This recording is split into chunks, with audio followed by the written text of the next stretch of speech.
Welcome to the Three Martini Lunch. Grab a stool next to Greg Columbus of Radio America and Jim Garrity of National Review. Three Martinis coming up. So glad to have you with us for the Wednesday edition of the Three Martini Lunch. As we mentioned on Tuesday's podcast, today is one of those rare episodes where we actually have a guest. So today we're happy to bring in Michele Tafoya. Many of you know Michele well from her days in sports broadcasting, most prominently on Monday Night Football and Sunday Night Football, but she has covered college sports at the highest level, tennis, the Olympics, and much more. She's the winner of 5 Sports Emmy Awards and only 4. I'm not Tim Walz. I'm not going to have stolen valor. Only 4. we rounded up. That was really nice of you. Almost a half dozen. That counts close enough. So. Just like with polls, there's a margin of error, a plus or minus error. There we go. 2 Emmys. Oh, that's much rather round up in that department, though, I think. But anyway, Michele left Sunday Night Football a couple years ago and is now a political commentator. She's host of the Michele Tafoya Podcast, among other ventures. Jim was a guest on there just a couple weeks ago. You can find her on X at Michele, with one L in Michele, _Tafoya.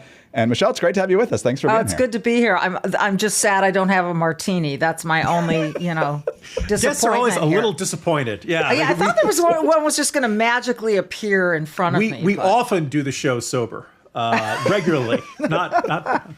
So as usual, we're going to follow our same format, 3 different general types of lines of questioning for Michele. We'll talk about her career in sports. We'll talk about her shift now to more of the political and commentary realm. And then in the final martini, some of her thoughts on where sports and politics intersect, and also just some of the things she's really interested in now as we're in the final weeks of this campaign season. So Michele, first of all, just to give us a little bit of a background on how and why you wanted to get into sports. Is it simply like when I was a kid and I'm like, I love sports and this looks like it would be a great career? Or would somebody like Phyllis George inspire you?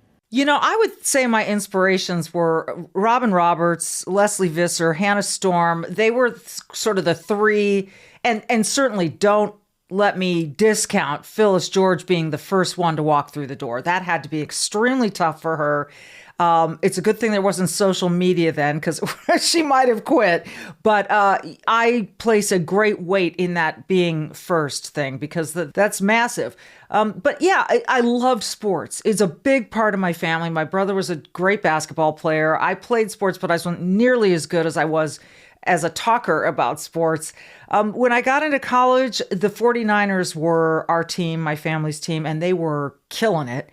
Joe Montana, Steve Young, that whole era. And I went to games with my dad. My dad would drive up from Southern California on Saturday. We'd go to the game Sunday. He'd drive home Sunday.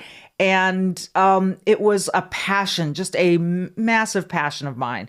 So when I got to see that women were walking into this, I thought, this is something I might want to do, might be able to do. I don't know. Went and got my master's in business at Southern Cal, USC, just as a fallback. And then I just said, I can't put this off any longer. Let's jump in with 2 feet. And I did. You've covered Super Bowls, the Olympics, NBA, college championships. It's an illustrious record. If I tried to lay it all out, I'd inevitably miss something. But as you look back, what jumps out to you as, first of all, maybe your first big break, or your, wow, I really am doing this at the top level, and anything that just stands out as, wow, the moments that instantly pop into mind as you look back on an illustrious broadcasting career? I mean, I got hired at CBS Sports before I was really qualified to be a network sports person, and made a lot of mistakes there. I remember getting hired there. It was surreal. I would think I was in a fog for about 6 months and trying to figure it all out. But they saw the potential, I guess, and I am grateful to them for that. I think the next big moment was getting hired by Monday Night Football. And I remember sitting at home with my husband, and at first we weren't allowed to tell anyone that news because it involved firing somebody else and then my stepping in. So we were keeping it quiet. But then we had on a TV, and some news channel was on. I really can't recall which one, but it was on a lower third. Michele Tafoya hired a sideline reporter for Monday Night Football. And I'm like, this is a national network news channel, and it's on the lower third that I was just hired. I was like, whoa. So then I started calling my family. I guess I can tell them now. And still, lots of growing pains always. And then the move over to Sunday Night Football was great. The Olympics. I think what jumps out at me about the Olympics is I did 5 of them. The first one, I was a late night host. The second one was in Sydney. I did play-by-play on everything from softball to rhythmic gymnastics to table tennis. I'm not kidding. The next one was in London. I was sort of a general assignment reporter. The next one was Rio.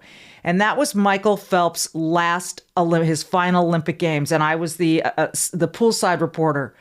I cannot tell you what a thrill that was. And it wasn't just because of Phelps.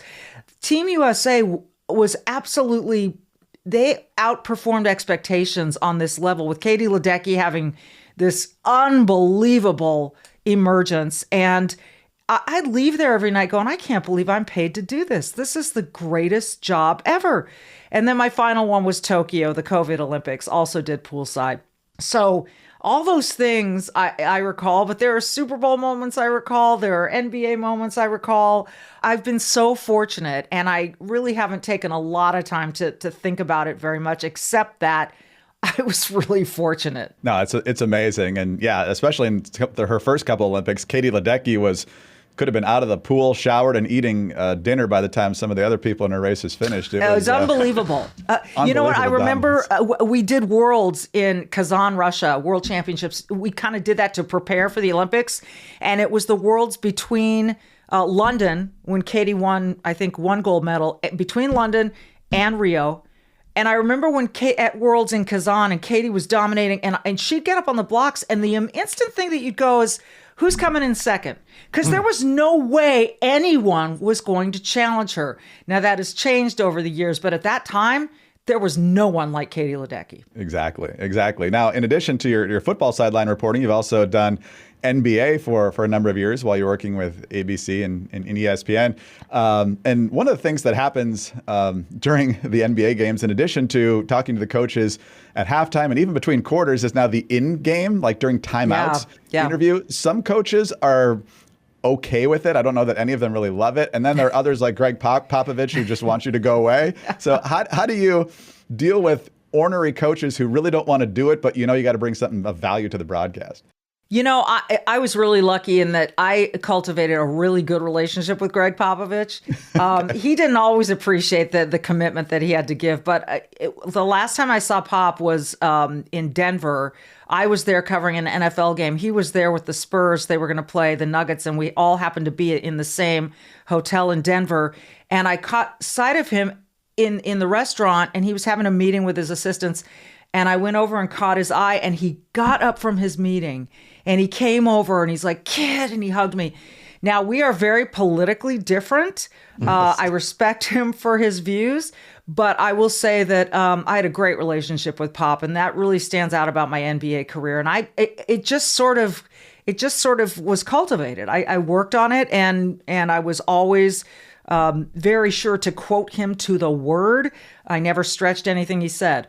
But yeah, there are times, I mean, even Phil Jackson was pretty nice to me. One night I had a pink jacket on, and I walked over to him in that in-game interview, and he goes, "Tafoya, you look like a flower." And I said, "Thanks, coach, I guess." You probably remind him of a Zen garden or something like that. Maybe it was a Zen garden. Yeah. So, it's a matter of body language, of approach, of understanding you are not the story as the reporter. And understanding the coaches don't really want to do this. So you've got to approach them knowing that, accepting that, and speaking to them in a way that translates that. "Coach, thanks. I appreciate you coming over. We'll make this as quick as we can." So I just always tried really hard to respect their point of view coming into it. I got one more question about your career that I definitely want to get to, but I know Jim's got more as well. Kind of alluding to the nicest people in sports. It sounds like you give a couple examples, but anybody stands out as and also I'm very curious if there's anybody with a reputation that isn't nice and actually is really nice behind the scenes, or maybe vice versa. Maybe, somebody who seems nice is actually a little bit of a jerk, and maybe you want to name names. I don't know. Oh gosh, I think there have been some challenging moments. I think I can say, in all honesty and with transparency, that probably the worst halftime experience I ever had was not with Bill Belichick, as some people might guess, but with Jim Harbaugh. And yeah, and I'll just, someday maybe I'll write this in a book, but he and I had to have a phone call about it, just the two of us. And there were a couple things that bad experiences with Coach Harbaugh. So it's unfortunate. It happens. These coaches get in a mindset when they're in game. Like I said, I'm the last person they want to see at halftime. I understand that. There are so many coaches that I really respect and have, like I said, built great relationships with. Andy Reid was another one of those. Recently, he was asked about a play call because the Chiefs have this thing. They make up these plays and they have really funny names for them. So someone asked him, hey, what was that play call? And he said, I can't tell you. I will tell you that before one game, we saw them practicing a play at practice. It was one of those trick plays. And right before the game, as he was walking to the field, I caught up to him and I said, can you tell me the name of that play? And he gave me the name of the play, which we later divulged in the game. So it's about time.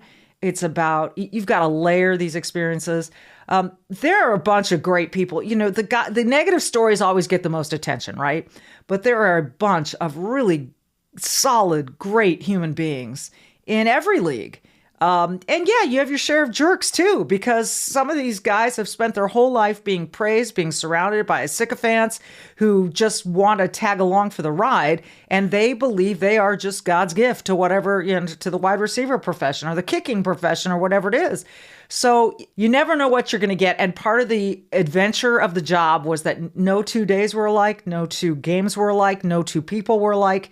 And that was, to me, the challenge of it. Yeah, even as a Michigan fan, I know that Jim Harbaugh could be a little bit prickly. Even when he wins, usually the post-game interview was like about a 3-word response, and then he'll shove the player of the game in the face of the reporter and run off to do something else. So I don't know what his issue is with the press, but he was always a little bit eccentric in that department. My last question before we get for our second martini, and my memory could be off on this because I've never heard anything about this, but I remember this from a long time ago. You were doing sideline reporting for CBS during the NCAA tournament. Sean McDonough and Bill Raftery were on the call, and Sean McDonough either had food poisoning or the stomach bug or something and had to leave. You had to go do play-by-play. Raftery, as I recall, realized that this was thrust on you in the moment, and so tried to talk a little more and explain some things. And I can't remember, he was talking about somebody's defense and made some comments that I think would have gotten him canceled today, but was very funny at the time. So it was so funny. What can you tell us about that? I'm the sideline reporter. I've prepared for that game. This was Kentucky Wake Forest at Target Center in Minneapolis, happens to be where I live. And we're there, and I remember I was on the sideline somewhere or walking back to my seat, and I hear our producer Bob Monsbach say in my ear, and he had a funny voice, Michele Tafoya, get down to the announcer's table now. Really? Get down there now. Oh my God, what is happening? I had no idea what was happening. None. So I get down there, and McDonough gets up to bolt, and they're like, you are doing play-by-play. I'm like, oh, okay. I mean, I hadn't prepared. I don't think I had ever done play-by-play before in my life at that point. I did plenty after that.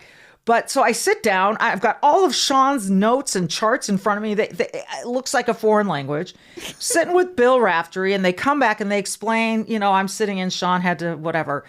And we start calling stuff, and Tim Duncan was the center for Wake Forest, and Kentucky's defense was always known as a swarming defense. And this particular moment, Kentucky's defense swarms in on Tim Duncan, the center, and Bill Raftery says, Michele, look at that defense. They're swarming Tim Duncan. It's like when you go to a party, you just get swarmed. Something to that effect. And I'm inside. I'm like, oh my God, I'm kind of laughing my ass off because I know Raph, and that's so him, right? Yes. That's so him. After that game, I did get called by some female reporters, like someone from USA Today, I think, saying, didn't you feel objectified? Isn't that sexist? And I said, you got to know Raph. I mean, we were all in uncharted territory there. We just did the best that we could, I think when they introduced me at the table, he said, as you can see, my partner, Sean McDonough, is here, but I've got a much better looking one now. And, so yeah, all the things that may have gotten Raph canceled in this day and age. And I'm sure there were some people who wanted him to get punished. I didn't care one iota because he was just trying to make me feel comfortable in a really unusual circumstance. Yeah, and he's I love beloved in the Raph. industry, I love right? that Yeah. man. I love him to this day. I love him. What a great story. All right, on to the second martini. Greg, as we're moving on, I'll just use the Belichick. We're on to politics. Well, Jim jokes about Belichick now, but of course, many scarred Sundays and Mondays playing against the Jets, except that one time you beat him in the playoffs, Jim. I'm sure that is still a great highlight from over the years. But whether you're a Jets fan scarred by the Belichick era or somebody who genuinely struggles with issues from work to family and beyond, I want you to know that today's Three Martini Lunch is brought to you in part by BetterHelp. And look, October, Halloween, the season for wearing masks and costumes, but some of us feel like we need to wear a mask and hide more often than we really need to, and really shouldn't do it at all. So that's where BetterHelp can come in. All therapists there are licensed, accredited professionals, and BetterHelp allows you to connect with them in a safe and convenient online environment. It's also affordable. Just pay a low flat fee for both live sessions as well as messaging with your therapist. And it's also convenient. Do it at your own time, at your own pace. Communicate with your therapist as often as you want or as often as you don't want, and whenever you feel it is needed. So take off the mask with BetterHelp. Visit betterhelp.com/3ml today to get 10% off your first month. That's BetterHelp, HELP.com/3ml.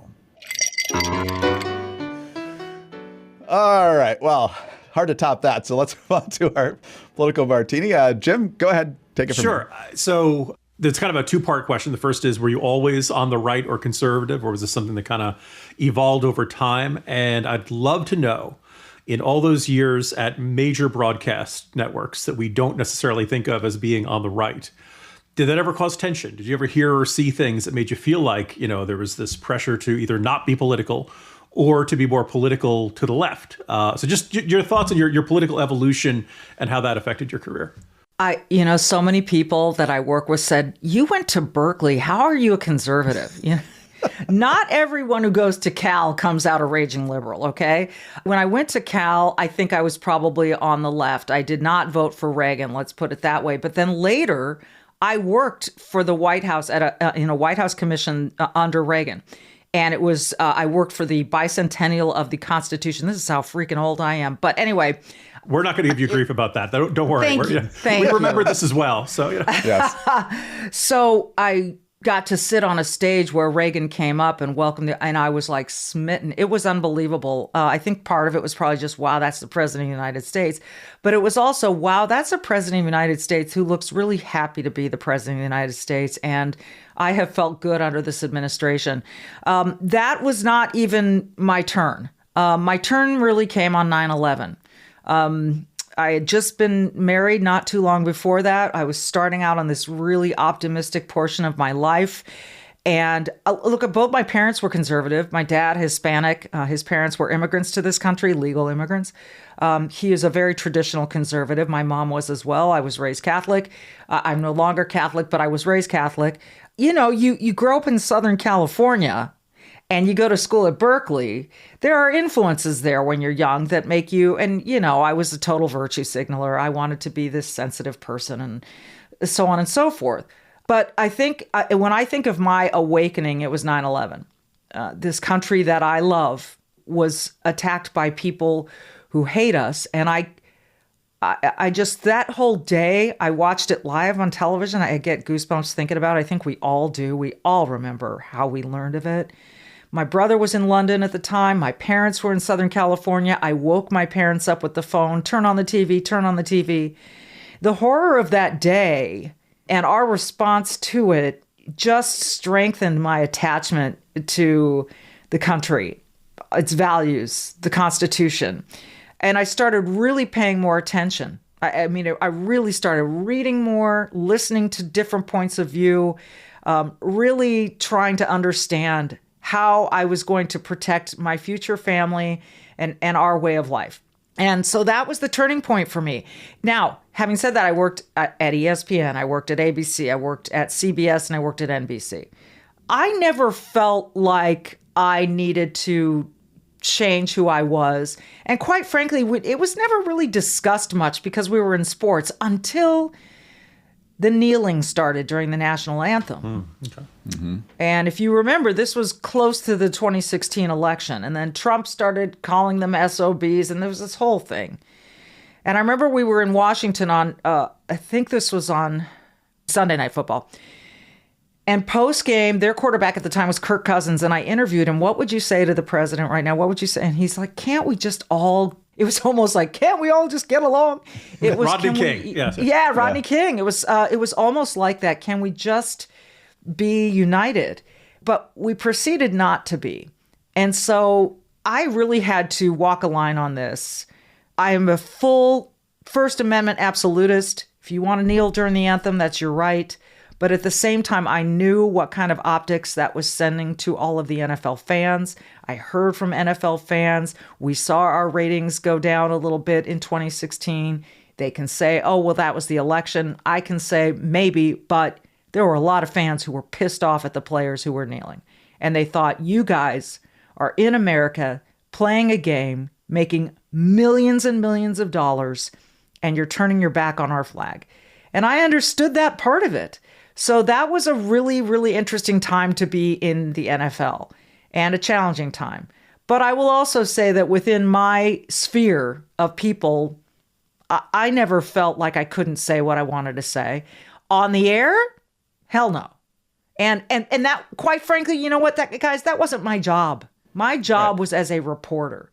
And I frankly do not like what I'm seeing these days when reporters and analysts and play-by-play announcers, even on women's basketball, start getting into activism. That's not the job. That's not the job. But that is what journalism has become, and it's disappointing to me. Bringing my illustrious sports journalism to the table, where 1 year I was the sports editor of my college newspaper. Oh, wow. I had no idea. Yes, the awfully named George Washington University Hatchet, which inevitably, I nearly got a spit take out of Michele Tafoya, where inevitably you call someone who was not part of the university and they say, well, I hope you're not going to do a hatchet job on me. Ah, there we go. And then I had to say, I've never heard that before. That's so brilliant. But anyway, so one of the things we like you're doing sports and you love it. And then I talk to people who are actually covering, college basketball for bigger organizations. And they said that the sports reporters' two favorite types of beer are free and free light. That sports journalism was not, media business, which was always never stable and was never, a guarantee. You didn't go to sports journalism to get rich. You had to do it because you loved it. And somebody had said recently, when discussing the kind of politicization of sports journalism, they said, look, there are a lot of people who are going into this because they're really into woke politics. They're really into activism. They're really into and they're a little bit into sports, which I think is a terrible way. Like, if that is your mentality, you really shouldn't be covering sports. You probably should be covering politics and dabbling in the sports world. Yeah. Does that line up with your experience and your what you're seeing in the profession, or what's your take on that? Yeah, I mean, I would say it's half and half. And I was lucky to work with people who just loved sports. Al Michaels, oh my gosh. Legend, right? All right. So can I jump in? Has it true that he's never eaten a vegetable? Okay. It's mostly true, but there was this one night. There was this one night that Chris Collinsworth and I took him out to dinner. And one of the appetizers that Chris and I wanted were these roasted Brussels sprouts. And then you could dip them in this sauce. And we took pictures of Al eating a Brussels sprout. He said it didn't count because the thing was so char roasted and so dipped in stuff. You dip it in bacon and syrup and honey. And all right. That's right. But honestly, I swear to you, in general, 99.999% of the time, you go out to dinner with Al and you order broccoli, he doesn't want to sit next to you. If they bring sides, he does not do the vegetables. I don't know how he's alive. Not just his plate, it's even your plate. I just want to, I will point out that if the legend is true, that Al Michaels, looking as good as he does and having as much energy as he does at his age, and he's never eaten a single vegetable, then yes, I believe in miracles. Yeah, exactly. Do you? Yeah, I mean, it is a miracle that the guy, it's crazy. But to have worked with that legend and to call him my friend, we're very good friends. To work with John Madden, Chris Collinsworth, the Hall of Fame director and producer, both of my guys are in the Hall of Fame. That's craziness to me. So it's been great. And now I can't remember the question. Activism. Oh, yes. So I remember there are a couple moments where I've seen, like, they like to call it the Don't Say Gay bill in Florida. At the time where that bill passed, we had a women's college game on in the house. And the announcers at halftime or before the game said, we want to take a moment to say how against this we are. And I thought to myself, I know they haven't read the bill. I know they don't know what's in the bill. They're going along with what pundits are saying about the bill. And this is not what I need to hear from my college basketball announcers. I don't care if it's men's basketball or women's. Why? So yes, there is some of that. There's no question. They're using this very, very immense platform to make political points. I don't like it, and I think the best journalists don't do it. So I'll leave it at that. Yeah, there are definitely some out there who kind of inject that into almost their regular columns more than the actual developments in sports. So I'm not going to name specific publications, but let's just say it's not USA Yesterday.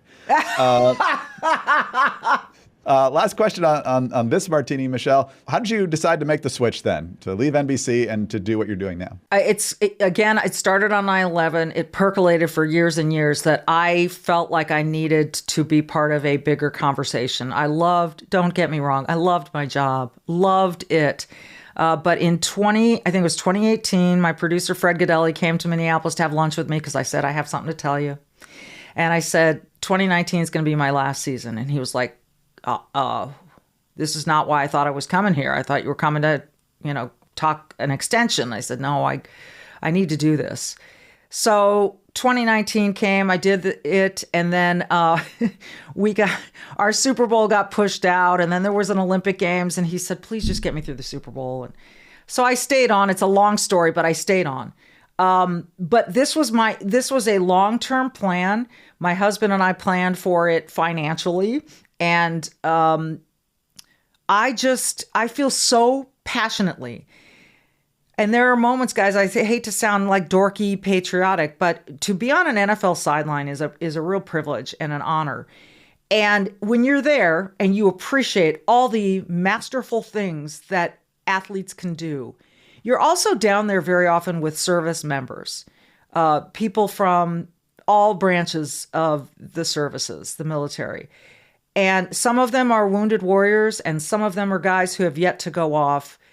And my admiration for them is unparalleled. I felt like I just needed to do something that was bigger than sports. And I think I couldn't look my kids in the eyes and say, I didn't, sorry, the world's gone to crap. I didn't fight for you. So I just felt like, even if it's in these small ways, I feel like I've got to be part of this fight. Well, Michele, you got to leave sports on your own terms. A lot of us leave very glum at the end of a bad season or the end of a bad game, and sometimes adult beverages are necessary to ease the pain. But if you're going to do that, Z-Biotics is definitely the way to go. And I'll tell you, if you're going to drink, take Z-Biotics first, because you will feel better the next morning if you do. Z-Biotics pre-alcohol probiotic drink is the world's first genetically engineered probiotic. When you drink, alcohol gets converted into a toxic byproduct in your gut. And it's this byproduct, not dehydration, that is to blame for your rough next morning. Z-Biotics pre-alcohol produces an enzyme that breaks this byproduct down. So just remember to make Z-Biotics your first drink of the night.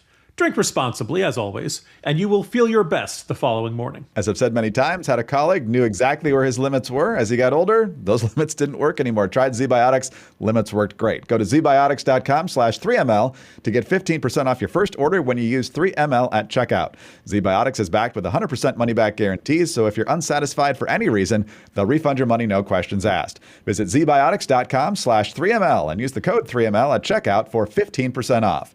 Thank you, Z-Biotics, for sponsoring this episode and our good times. All right, final martini with Michele Tafoya, the longtime Monday Night Football, Sunday Night Football sideline reporter, but as we've established, NBA, college sports, the Olympics, so much more. Now the host of the Michele Tafoya Podcast, and now we take a look at some of the places where sports and politics intersect a little bit, as well as just politics now, because you talk about that a lot as well. Michele, there was just today, I believe, a report released, or certainly this week, from the United Nations showing that female athletes have lost nearly 900 medals to transgender rivals competing against them in women's sports categories. The study's titled Violence Against Women and Girls in Sports, stating that more than 600 female athletes have been beaten at various events by competitors who were quote unquote born male. And so, I mean, you've watched the greatest athletes, men and women, up close for many, many years. And to me, kind of the weirdest part of this is that some of the fiercest activists for Title IX and women having opportunity in sports are the same people now championing people who are born male, allowed into women's sports and allowing to dominate competitions in a lot of cases. So what's your take on this as someone who has watched sports at the highest level so closely? In international swim competitions, there is a mixed relay race where you get 2 female and 2 male swimmers. And why do they have this? Because it's super fun and super exciting and super strategic. So you have to win, you're trying to win the race with 2 men and 2 women, understanding as you strategize that the women are not going to go as fast as the men. So, which one do you want doing the free? Which one do you want doing the backstroke? Because there is an understanding that the women are not as fast as the men. Now, Katie Ledecky could beat a lot of men. Okay. She's a one-off. But you put her in this pool next to Michael Phelps. Who do you think's going to win? Mm-hmm. So this is just craziness to me. And I remember having a conversation with someone a long time ago about this, saying, this is troubling. This was a long time ago when I saw it in youth sports here in my hometown. And and the person I was speaking to said, well, I'm not worried about my daughter's spot on her soccer team ever being taken. Really? How come? Don't you see the slippery slope that we're on? Why do you just write it off as never going to happen? Now we know. We have the proof. And it is so wrong. Now, why don't you see trans men, in other words, people born female who now identify as men, competing against men? Because they can't compete. Okay, so this is only going one direction, which underscores how unfair this is. There is no place for this. And you're right. The people who need to speak out the loudest are the female athletes themselves. And I get so angry when people like Megan Rapinoe say, oh, everyone should be able to compete. Well, yeah, you're done, Megan. You've retired. What if your spot had been taken by a biological male? You are not born equal. There are weak men. There are weak women all over the world. So that doesn't mean that just because you're weak in your category, you get to jump over into the women's category and dominate. That's just not right. There's so much obvious about this. And the people trying to make arguments and massage this into, well, if he takes this amount of hormones for this many years, you're not a woman. You don't, excuse me, I hate to do this to you guys. You don't menstruate. You don't have a week every month where you're bloated and puffy and in pain. So it's never going to be equal. Sorry, get out. I don't care how it happens, whether there's another category, whatever it is. But women's sports, they fought so hard for Title IX, and you're just going to burn it? This is insane. It really is. And it's not an insult to women to say there's a difference here. There's a reason there's a women's tour in tennis and a men's tour. Same in the golf. And Serena Williams, there's a clip that's floating around the internet still from being on David Letterman saying, yes, if I played Andy Murray, he'd wax me in 10 minutes. Serena Williams, nobody will argue, is the most dominant women's tennis player, certainly of our era, probably ever. And so that's not taking nothing away from her, that it would be an unfair competition for her, and yet the left continues to push us in that. It's called science. Are we suddenly science deniers? I thought they were the party of science. Only on this issue and GMOs. That's the other one where we're not allowed to. That's right. I noticed you're wearing Minnesota Viking purple today. And so is that team pride, or is that a coping mechanism for being governed by Tim Walz? It's a coping mechanism. Okay. It totally is. What's it been like under, Governor Elmer Fudd or Red Green or which other comparison you like to make? You guys, Minnesota's just not the same. When I moved here, and I've lived here for 3 decades now, it was safe. It was clean. It was kind. It was, there were no tampons in boys' bathrooms.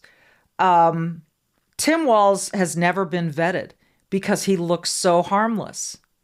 Isn't that always the way, the wolf in sheep's clothing? It's always the way. I think you can look at him and look at his wife, who very much shares his values. When he abandoned Minneapolis during the George Floyd riots, we were all sitting back going, where's the governor? He didn't show his face for 3 days. But it's not just that. There's this Feeding Our Future scandal where his government gave $250 million to some scam artist group, and they're still going through their trials on that. There is so much wrong in this state now.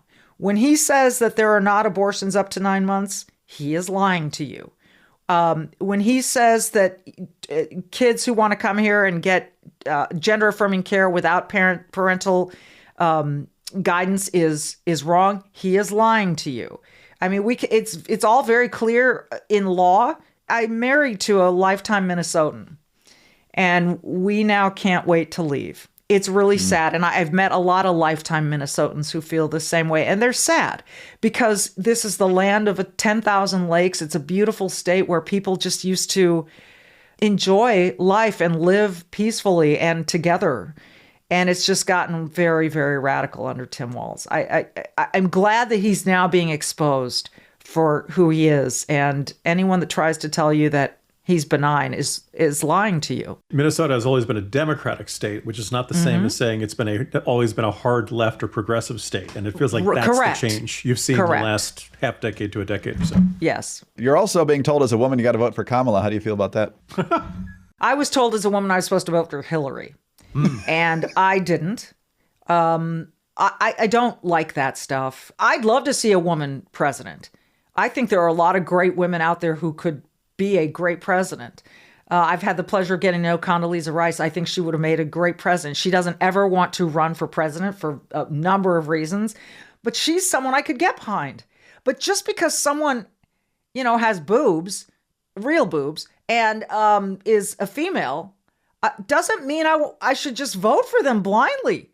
My values and Kamala Harris's values do not line up anywhere. So, sorry. Now, Michelle, I just want to point out, I have wanted to say the word boobs on this podcast for many years, and Greg keeps me on my best behavior. The door is now open. I'm so glad I could unleash you from that. Now you have permission. And you said boobs just now. Yeah, I did. Yes, there we go. Like I said, the door is now open and we're going through it. So, lastly, Michelle, you obviously had to have objectivity on the sidelines throughout your career. Now that you're no longer on the sidelines, are you still a Niners fan? Did Jim Harbaugh disabuse you of being a Niners fan? Where do you line up now? You know what? Being a sideline reporter was one of the most liberating things because I wasn't allowed to be a fan. When you're a fan of a team, I don't know, like you probably live and die with the Michigan Wolverines, and it's so painful. It's so emotional. Growing up a 49ers fan I remember one night they were playing Monday Night Football against the Rams, and the Rams were winning. And I went into the kitchen and I said, "Mom, I'm going crazy." And she said, "Your father did this to us," because Dad was the original 49ers fan in the house. These things are genetic. Yes, these they things get passed along from parents to children. No question. So I have been freed from that. I do enjoy cheering for the Vikings. It's always more fun around town when your team is, the home teams are winning. But this is, I now, because I know so many players and coaches and owners and GMs, I kind of cheer for the people that I am friends with. And they're certainly not always on the same team. So no, I am no longer like a Niner. It's weird though. My son is a Niners fan. I don't think he's even ever been to San Francisco, and he's a Niners fan. So I don't know how that happened. It maybe, jumped. Well, Michelle, it's been a thrill to have you on the podcast today. Thank you so much for sharing your stories and your insights on a lot of things we've talked about today. Really enjoyed it. Thanks so much. So much fun. I admire both of you guys. So thanks for having me.